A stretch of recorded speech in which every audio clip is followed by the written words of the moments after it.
It looks as though a significant number of voters are not looking to repeat the 2020 election. Turns out, of course, that election, Trump versus Biden, oof. Let's just say that you all remember it wasn't good.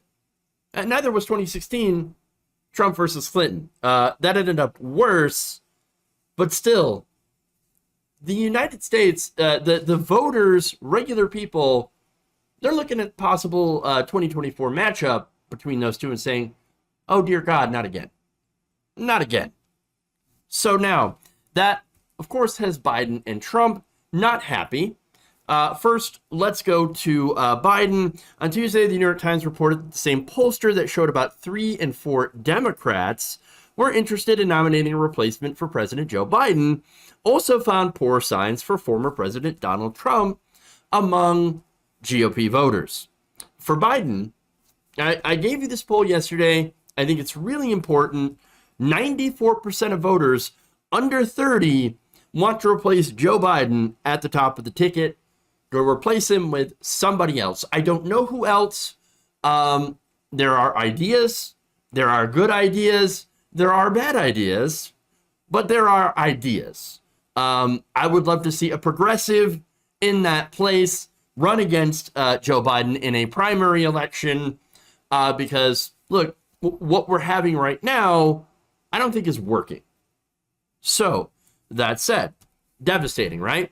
And the reason that this is devastating and that why, while, understand like the blue wave Democratic establishment voters, why you really need to stop writing off young people, okay? Young voters overwhelmingly turned out for Joe Biden. He literally made the difference in the 2020 election. That is why we do not have Trump. Among fellow Democrats, Biden's approval rating stands at about 70%. Now, you might think, 70% is pretty good, right? No, that's actually really low considering, again, Democratic voters. These are historic lows. For a party that is supposed to be in power, you're supposed to have a much higher approval rating. And among all voters, Biden's approval rating has dipped down to 33%. Disastrous. Now, here is a breakdown of polling of some of the reasons Democratic voters actually want to see a new candidate replace Joe Biden. So here's that. 33% concerned about his age. He's 79. He's an older man. 32% say job performance. Okay, so I'll get to that. 12% just prefer somebody new. 10% not progressive enough. Certainly, I would fit into that 10%. I don't think he's nearly progressive enough. 4% ability to win the general. 3% mental acuity. 1% view on domestic issues. Others 3% and don't know. Again, all right. So now here's the thing. On job performance, the biggest reason that people will cite that is they just don't think he's done anything. They don't really, seem to have done, or I should say, they haven't seen him really do a whole lot. Now, again, there's been some actions, some executive orders. There was the COVID relief plan that was done at the beginning. And again, I gave him credit for pulling out of Afghanistan. I thought that was a good idea. The media did not agree with me on that. And so, some of those different things, he did a good job, but a lot of it, he didn't get anything done. As far as his domestic agenda, things like Build Back Better, expanding, or not just expanding, but extending the child tax credit, lowering the price of prescription drugs, it just hasn't worked. He hasn't been able to do these things. And again, of course, you can bring up that there is the pressure, or I should say resistance, from Joe Manchin, Kyrsten Sinema. Those are certainly reasons that Biden was not able to push through his agenda, of course, Republicans. But my issue, and you know this if you've been watching me, is that I don't believe that Joe Biden has been fighting hard enough on his own agenda to try to get members of his own party in line. And so I think that he's been doing a terrible job on the leadership front of pushing and fighting for his own agenda. And so I think that's the thing that a lot of Democrats, normal Democratic voters, tend to disagree with progressives on as far as, leadership style. I just haven't really seen any sort of leadership from Biden on these issues. All right. And so, and look, I'm not the only one. Again, 94% of younger voters are also dissatisfied with Biden. And so now let me give you one person here speaking to the New York Times. This is Randon Wright, a 41-year-old truck driver in Ocean Township, New Jersey, saying that he had talked with Biden. He's a Biden voter, okay, and will vote for Joe Biden in 2024 if he is the Democratic nominee. Just to be clear on all of that, because there seems to be this idea that if you criticize Joe Biden from the left, that automatically makes you in league with right-wingers, with Republicans. That's just not true. That's ridiculous. And also there seems to be this weird idea that if you criticize Joe Biden at all from the left, that you are being paid by Republicans. Again, that is also really stupid. That's just not true at all. So now Wright, who again says, yeah, of course, if it's, Joe Biden's the nominee, of course I'm going to vote for Joe Biden. But here's what he says. He talked frequently with his friends about Biden's shortcomings and said this, quote, "He's just not aggressive enough in getting his agenda done." Now, in contrast, he said, at least Trump wasn't afraid to get his people in line. Now, again, I'll point out how it is much easier for Republicans to do what they're going to do because their whole Republican agenda is to destroy. It is much easier to destroy than it is to build, to be fair. And I'm totally cognizant of that fact, right? And so the Republican job to destroy is much easier to do than the Democratic job that is to build, that is to expand, that is to create more opportunity and do these programs. And so, again, fair is fair, right? That said, I'd like to see Democrats actually, fight to do these policies and to fight Republicans much harder than what they're doing, because right now they're not actually fighting Republicans. I don't see that. And so that's the big problem, right? Now, the response, of course, to this from the White House was to call very pro-choice activists, the very people who worked their asses off, got out and voted, knocked on doors, okay, went out, tried to worked very, very hard to get him elected. The White House says, "Oh, you activists, you're the ones that are out of touch with the Democratic Party because you dared to criticize us." In fact, here's a quote from Kate Bedingfield. "Joe Biden's goal in responding to Dobbs," that is, of course, the case that overturned Roe, "is not to satisfy some activists who have been consistently out of step with the mainstream of the Democratic Party, but to deliver help to women who are in danger and assemble a broad-based coalition to defend a woman's right to choose now, just as he assembled such a coalition to win during the 2020 campaign." So the response, of course, from these activists are like, why are you attacking us for just telling you to do the thing that we worked to put you in the White House to do? In fact, here's Renee Bracey Sherman, founder of We Testify, an organization that spreads awareness about abortion.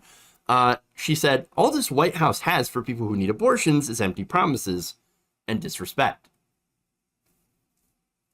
Haley McMahon, an abortion researcher and PhD student at Emory University, tweeted this: "Biden and Democrats have done absolutely fuck all to help deliver help to women who are in danger, whatever that ultra vague bullshit means.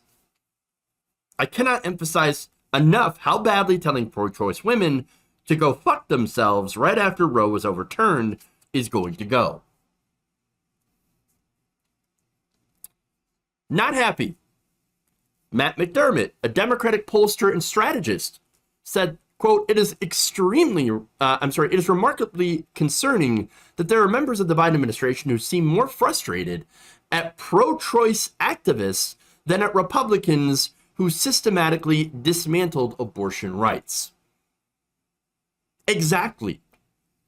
Fight Republicans. If you want us to elect you to fight Republicans, then we expect you to fight Republicans. We do not expect you to punch left. So, all of that. Plus, of course, you have the things that are outside of Biden's control. Inflation, supply chain issues, things like that. That he has no direct control of, right? That's making Democrats dread not only the midterms, but also, of course, the 2024 election.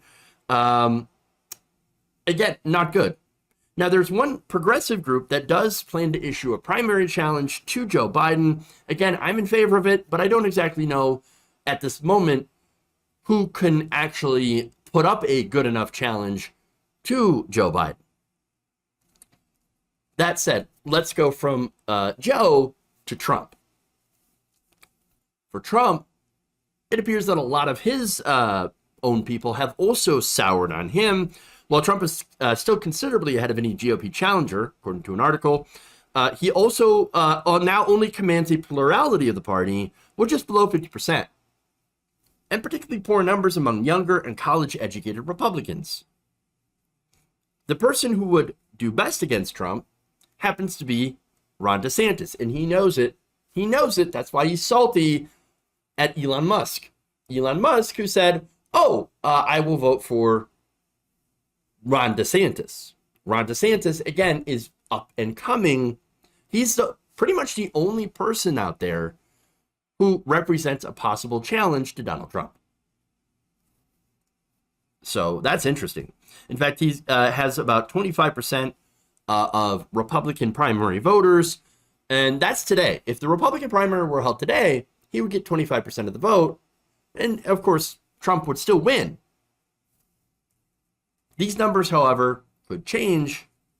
He's DeSantis not even campaigning, and Donald Trump also has not announced a 2024 campaign, although he sees the threat from DeSantis. There is talk that he will actually announce his campaign earlier than he originally planned on it. So it looks like there's an appetite on the right for somebody other than Donald Trump. Now, even more important to this, at least on the Republican side, is the donors. Now, Republican donors are also said to be moving away from Trump, and many now believe that DeSantis should be the leader of the party in 2024. So that right there, that's real. If the donors want someone else, they're likely to get it. All of this has led, of course, Donald Trump to be very, very salty. In fact, here's what he said about the New York Times as well as the poll. The failing New York Times is down 40% year to date because they are fake news. Their reporters are dishonest, and their front page has become a work of total fiction. Not news. They hate our country, and they hate reporting the truth, which is why America is not respected and has never been weaker. Really? Okay. The New York Times, he also says, will continue to decline because people no longer believe their reporting is even close to being true. Fake polls, phony stories, and made-up quotes, they are disgrace to journalism and have set it back many, many years. The New York Times is truly the enemy of the people. Does he have any idea who does polls? Now, look, the New York Times reported this poll, but the New York Times did not do the poll, did not conduct the poll. It just reported on it. This was actually done by Siena College. But overall, Trump's insanity aside, it really does look like there is no appetite for a redo of 2020, which is Biden versus Trump. And so, look, I don't blame them. Again, I'm one of those people who do not want to see that. I want to see a progressive challenger take on Republicans. And so that's what it ultimately is all about. It's about getting a progressive challenger to fight Republicans, someone we know is going to actually fight. The only people that seem to want to do a rematch here are Democratic consultants, of course, who get paid whether or not they win or lose, and Donald Trump himself, who again doesn't believe polls. Donald Trump doesn't believe in polls, and let's be honest, he might try to steal the 2024 election if he's the nominee, with the help of some elected Republicans, like the Sedition Caucus. So, that said, I feel it. I feel it in my soul, right? I feel like the Democratic Party needs new leadership, and they need it absolutely badly. Primary Biden, primary the corporate Democrats, who are holding back the agenda of securing and expanding reproductive rights, who are holding back voting rights, who are holding back higher wages, health care, etc. Get rid of all of those people so that, and replace them with progressives so that we can crush Republicans and actually deliver for the American people. We don't want Republicans. We want to fight Republicans. We want to destroy Republicans. And if you are not, and I mean at the ballot box, and if you are standing in the way, if you are doing deals, crappy deals, with Republicans that aid and abet them, no, you got to go, get out of our way so we can fight and win.